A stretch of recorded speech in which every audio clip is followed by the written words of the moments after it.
Cắn gì của Út à?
Dạ.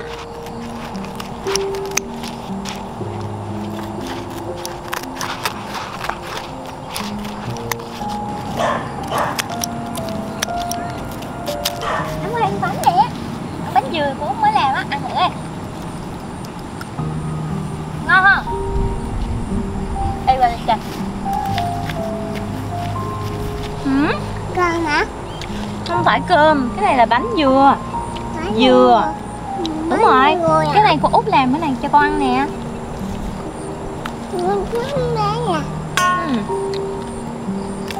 Ui, hết rồi. Để cô lấy cái khác cho con. Nè.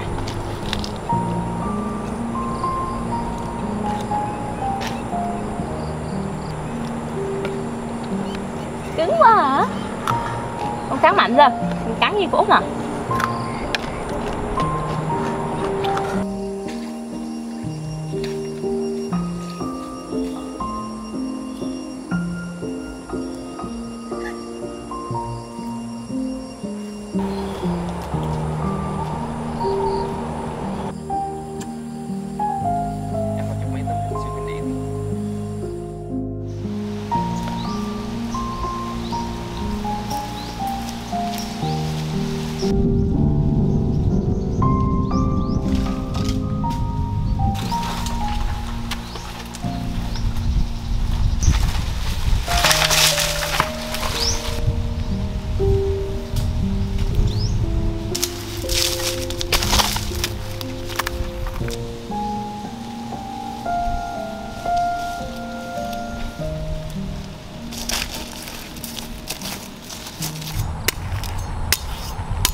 Ăn cơm mọi người ơi.